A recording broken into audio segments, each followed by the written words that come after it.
Hey guys, welcome back to my channel. My name is Melissa Siegel. I'm a professor of migration studies, and this is a channel about all things migration. So today we're going to look at internal displacement. So every day people are fleeing conflict and natural disasters and become displaced not only outside of their countries, but also within their countries. So in this video, we're going to look at the current internal displacement situation, looking at data from the Internal Displacement Monitoring Center, or IDMC for short. So the Internal Displacement Monitoring Center is an important source of data and analysis specifically on internal displacement issues. So it's really looking at when people are displaced within a country, within country borders, not across country borders. It was established actually in 1998 as part of the Norwegian Refugee Council, and with its rigorous collection and use of data, it's really been important for informing policy and operational decisions around the world. So today we're looking at this data and data from the IDMC to look at the current situation of internal displacement in the world today. So there are two different metrics of internal displacement that are generally reported. One is the number of new displacements during the year. So this refers to the number of movements rather than the number of people who are displaced. So, for example, if a family of 4 is caught up in fighting and flees to safety somewhere, and then in the settlement where they are sheltering, that settlement is flooded and they have to move again, this would actually be 8 new displacements because it's a family of 4 being displaced twice, once because of conflict reasons and another because of environmental reasons. So we have these two different ways that we can look at internal displacement in a given year. So internal displacement is unfortunately currently at an all-time high, really after unprecedented years of crises, both on the conflict side and on the environmental or disaster side. So the total number of people living in an internal displacement reached a record 55 million people by the end of 2020. So this was really a year marked by intense storms and persistent conflict. We saw more than 40 million new displacements that were triggered across the world by disasters and violence, which was the highest annual figure in a decade. So let's first look at violence as a reason for displacement internally. We really saw a lot of escalating violence and the expansion of extremist groups in Ethiopia, Mozambique, and Burkina Faso that fueled some of the world's fastest growing displacement crises. At the same time, of course, we had long-running conflicts like those in the Democratic Republic of Congo, Syria, and Afghanistan that also continued to force large numbers of people to flee. We can also look at environmental or weather-related reasons and events also for people to become displaced. So weather-related events were primarily storms and floods. Were actually responsible for 98% of all disaster displacement in 2020. We saw intense cyclones in the Americas, South Asia, East Asia, and the Pacific, and an extended rainy season across the Middle East and Sub-Saharan Africa that really forced a number of people to move from their homes. The cyclone Ampha alone actually triggered around 5 million displacements across Bangladesh, Bhutan, India, and Myanmar. And at the same time, we had a very active Atlantic hurricane season, which was the most active on record, with 30 named storms, including Hurricane Iota and Eta, which affected actually 12 Central American and Caribbean countries. There's also the convergence of conflict and disasters that have led many people to be displaced for a second or even third time, while of course increasing their prolonged vulnerability. So for example, many of the people who were affected by the flooding in Yemen had already been uprooted at least once by the country's civil war. So we're seeing kind of displacement upon displacement. So the number of people living in internal displacement worldwide has been rising steadily for decades. And as I said before, it reached a record high in 2020. So by the end of the year, December 31st of 2020, there were more than twice as many internally displaced people as refugees. And 48 million people have fled conflict and violence, and 7 million disasters. But we do have incomplete data on the number of people who have fled because of disasters. So it's actually very likely to be a significant underestimation of internally displaced persons because of disasters. Climate change is really becoming more and more of an issue here. This year's global report on internal displacement, that the one from 2021, focuses really on climate change. The rising temperatures are increasing the intensity and frequency of weather-related hazards. But of course, climate change is not the only factor that drives displacement risk. So there have been significant advancements in the development of national and regional policies, and global attention on the issue is growing, which is good, of course. And countries are beginning to invest in proactive measures such as planned relocation and community-led initiatives to reduce displacement risks, but of course, much more is still needed.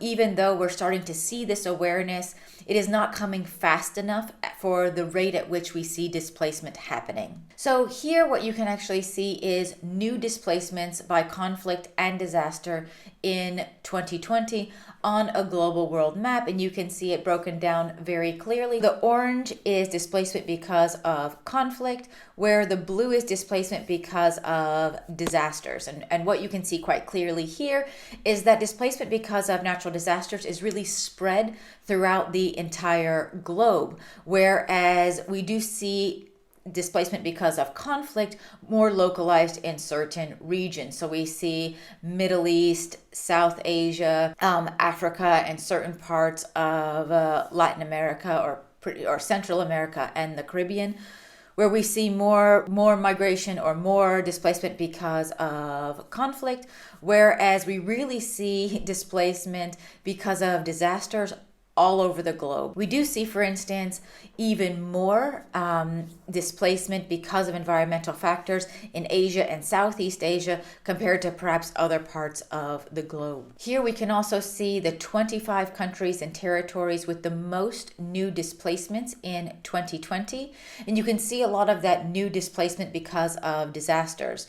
So the top countries here on this list are China, the Philippines, Bangladesh, and India. And for all of them, disaster really played a much more crucial role than conflict and violence. But of course, we have other countries like the Democratic Republic of Congo, Ethiopia, Syria, Mozambique, and Burkina Faso, where we do see conflict and violence being the most important sources of that internal displacement. Now, what's interesting here is that we can again see new displacements in 2020 broken down by conflict and natural disasters. And what do we see? Well, we see that there were a lot more new displacements because of disasters than because of conflict. But again, remember, these could be even the same people who are being displaced multiple times because of either conflict or natural disasters, or people where they have overlapping factors. So like the example we talked about earlier, a person that could have been displaced first because of conflict and then ended up in a situation where their refugee camp also was flooded and they had to move again. Now here you can see the total number of IDPs by conflict and violence at year's end in December of 2020. You can see now this is the total number of people, not the total number of displacements. So we had 48 million people living in displacement as a result of conflict and violence in 59 countries and territories at year's end in 2020. At the same time, here we can see the number of IDPs by disasters as of December 31st, 2020. Here we actually saw 7 million people living in displacement as a result of disasters in 104 countries and territories as of year end in 2020. So you can see much more widespread when it comes to disasters, but actually fewer numbers. However, again, this is probably an underestimation. Now, the total number of IDPs worldwide really varies by age group. Unfortunately, we do see that a lot of children have been internally displaced, as well as adults and the elderly. So around 7.2 million children between the ages of 0 and 4 were displaced in 2020. More than 12 million ages 5 to 14 were displaced in 2020. And then more than 10 million were displaced between the ages of 15 and 24, 22 million for that larger working age population between 25 and 64, and then 2.6 million of 65 and above. Now, if we look at new displacements by disasters, here we can see a breakdown by different hazards. And this is looking at hazards between 2008 and 2020.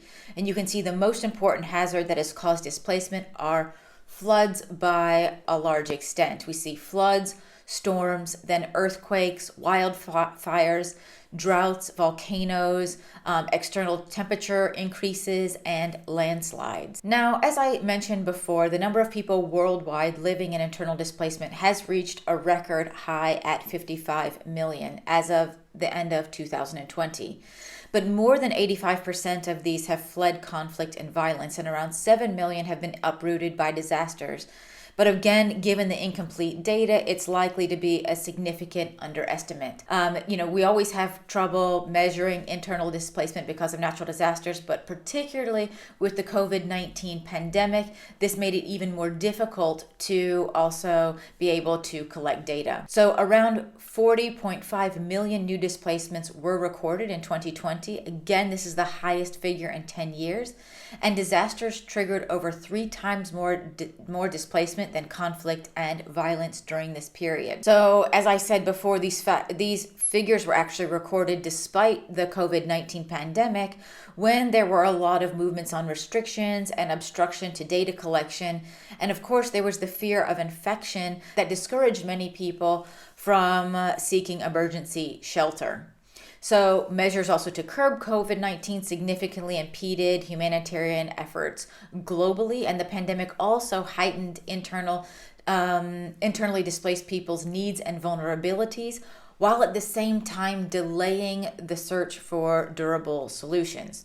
So the UN Secretary General actually called for a global ceasefire to unite against the virus, but conflict continued unabated, particularly in sub-Saharan Africa and the Middle East and North Africa. So we saw that this persistent conflict continued to force people to flee in the Democratic Republic of Congo, Syria, and Afghanistan, while escalating violence and the expansion of extremist groups in Ethiopia, Mozambique, and Burkina Faso also fueled some of the world's fastest growing displacement crises. At the same time, we saw that weather-related events were responsible for 98% of disasters disaster displacement recorded in 2020. And again, we talked about the intense cyclones and monsoon rains and floods that hit highly exposed and densely populated areas in South Asia, East Asia, and the Pacific, including China, the Philippines, and Bangladesh. Now, additionally, the Atlantic hurricane season was the most active on record, and we also saw extended rainy seasons across the Middle East and sub-Saharan Africa that really uprooted millions more people. So the convergence of conflict and disasters led many people to being displaced for a second or even a third time, increasing and prolonging vulnerability. At the same time, internal displacement constitutes a significant burden for individuals, communities, and economies. The global cost of 1 year of displacement was estimated at nearly $20.5 billion in 2020. And this figure covers the support to IDPs, such as housing, education, health, and security needs, but also accounts for those people's losses of income while in displacement. There are also plenty of persistent misconceptions surrounding disaster displacement, with serious implications for the people, policy, and responses. So they include that disasters are natural when human factors have a major role in how they play out, and that disaster displacement is short-term, when in reality it often becomes protracted or long-term displacement. Another unfortunate misconception is that climate change will drive mass migration across borders, when actually much of the displacement is smaller scale and localized. However, this is becoming more and more common and still has very detrimental effects on the people whose lives are affected. It's also problematic because these small scale events are often considered of little concern when they actually undermine people's lives and threaten local development gains that are becoming more and more frequent. Rising temperatures and increasing frequency and intensity of weather-related hazards have become more and more important. But of course, climate change is not the only important factor in displacement risk. There have also been significant advancements in development of national and regional policies on disaster displacement and climate-related migration, and global attention on the issue is growing, but much more is still needed. When the impacts of climate change, slow onset environmental change, or unsustainable land use make an area uninhabitable, returning after a disaster is often not an option.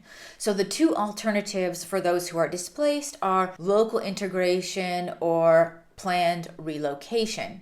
So these solutions require strong local government and decentralized interventions that include the perspectives of those at risk and support community-led livelihood initiatives. There is an increasing need to connect humanitarian, peace-building, and sustainable development efforts to prevent and respond to displacement in a challenging climate. Disaster risk reduction and climate change adaptation and mitigation here are really key, but more flexible and predictable financing is also required to handle these situations. And of course, I'm a researcher, and for us, data is really important. And not just for us, for policymakers, for practitioners, for those who also need to be able to plan and respond to crises. So filling the data gaps is really essential for us to understand how displacement impedes progress on the sustainable development agenda, for example. It's also important to paint a clear picture, and we cannot act at the global level alone. This also needs to be dealt with at local levels. Disaster and climate impacts are essentially local phenomenon in the end, so local authorities and national governments have to play a key role in dealing with this disaster. So I hope this video has just given you a look at understanding internal displacement, particularly in 2020. If you yourself have been displaced or have had experiences with this, please comment down below. Let us know your own situation. Please also feel free to add information that could be helpful to the users and watchers of this channel. If you found this video useful, please like it, hit that notification bell, and subscribe to the channel so you don't miss any of my videos that I upload every week on different migration issues. And I hope to see you next time. Bye-bye.